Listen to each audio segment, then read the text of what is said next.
Hi, Anime Recaps here. Today I'll show you the life of Yu Otosaka, the main protagonist of Charlotte. Spoilers ahead. Yu at the start of the series is a selfish, arrogant, and narcissistic boy who misuses his ability on a daily basis. It's implied that he is an academically poor student and hence needed to cheat to achieve top-ranked grades. Whether this is accurate or he simply saw it as easier than having to study is unknown, but now implies that his standardized test scores are low. Despite this, Yu is clearly intelligent, being able to devise carefully calculated schemes to achieve his devious goals. He is also able to calmly analyze situations, shown during the baseball game in Moment of Earnest. Furthermore, considering the fact that he is able to memorize the answers of the smart students in under 5 seconds, he shows the potential to be exceedingly diligent. However, he does not put his academic abilities and talent to use. While a master of his own crafts, Yu isn't the best at socializing with others and is quite rude at the beginning of the story. He acts differently only when talking to his younger sister, Ayumi, with whom he tones down his personality and becomes more open and brotherly. It is also implied that he has a sister complex. While masquerading as a model student, he hides his narcissistic personality, but occasionally starts laughing like a villain if his plan succeeds, even if others are present. Yu can also be perverted at times, whenever he possesses a girl's body. He uses his ability to cause fights among people he dislikes and to cheat on tests by possessing smart students and memorizing their answers. He cares little for other people, including his classmates and strangers. He even orchestrates an accident to save Yumi Shirayanagi without any concern for the truck driver he possesses. The only exception to this apathy is his younger sister. Although he attempts to form a relationship with Yumi when he leaves her behind after she fell while he was trying to escape now, it becomes clear that he only likes Yumi for her looks. He also loves to eat good food to the point of crying. The reason being that his sister adds pizza sauce to everything she cooks for him, even the French toast.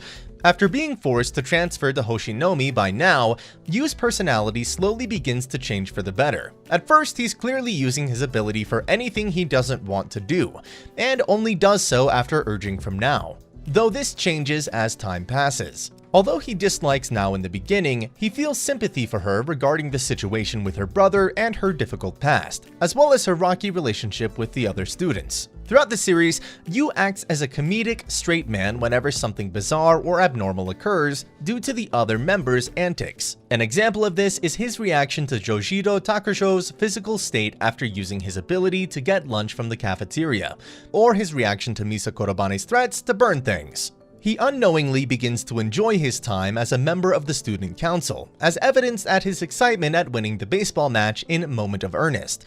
As of The Sound You Heard Sometime, he becomes a fan of the post-rock band Zind. After Ayumi's death, Yu goes through some severe depression and instability. He goes as far as locking himself in his room for days, doing nothing but eating instant noodles and watching TV. And honestly, with the pandemic, I feel that.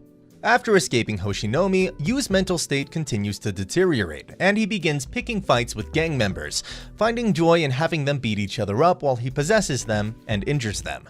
He's also shown to be borderline sadistic, as he laughs with glee after stabbing one such gangster in the leg with a wooden skewer. He continues to go in a downward spiral and even reaches a point where he's about to use drugs. This goes on until Now stops him. After returning to Hoshinoumi, Yu is noticeably more grateful towards his fellow members and is much more accepting of their antics, seeing them as close friends. He begins to try to move from Ayumi's death, but finds himself reminded of her constantly, including a number of times when he thinks about calling home to tell her he'll be late, only to realize she's not there anymore. His encounter with Sala Shane shows him to realize that he has become more gentle and considerate towards those around him, and that it was Now who caused him to change over time. This new attitude is shown when he takes Sala to meet Kazuki Tomori in the hopes of curing Kazuki's mental illness, despite there being no gain for him. In the original timeline, his personality is the same as it was when he met Sala, despite the fact that he never met Now in this timeline. It's also implied that he never developed his villainous tendencies, possibly because of his older brother's good influence on him.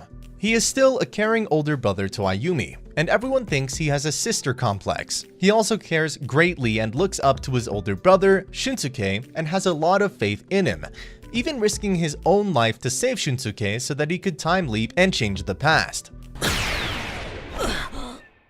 As a child, Yu is shown to be quite responsible for his age, as he helps Ayumi cook breakfast and later scolds Shunsuke for sleeping late instead of making breakfast. During the events of Charlotte, Yu ultimately overcomes his selfish nature completely. Despite his initial fears, he attempts to rescue Nao and Kumogami from a group of foreign terrorists who want to use him for their own goals. Later, Yu is saddened when he learns of Kumogami's death, and he feels responsible for it.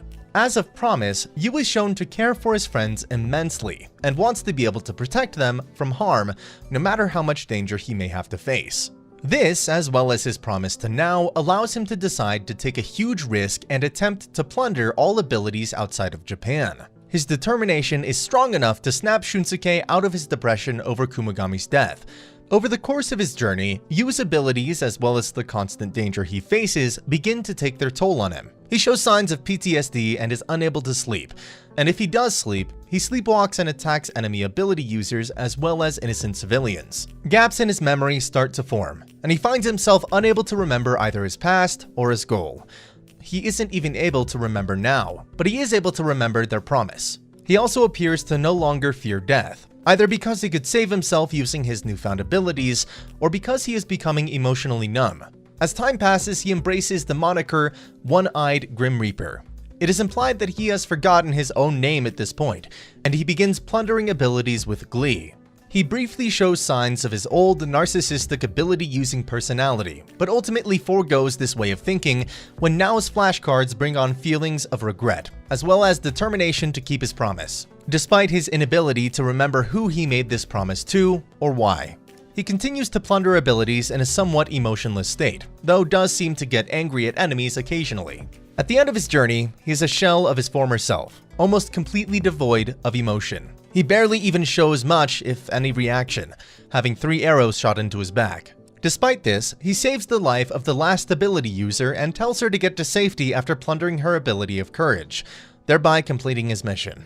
At the end of the series, Yu has lost all of his past memories. As a result, his personality is a blank slate. However, he is still similar to how he was before he left, as he tells Nao not to cry, showing he has retained his kindness despite the trials he has faced. Yu now looks forward to making many new fun memories with his friends as he moves towards the future. And that's the end of the video. As always, if you liked what you saw, subscribe to the channel. I'll be uploading a lot of videos just like this, so I'll see you in the next one.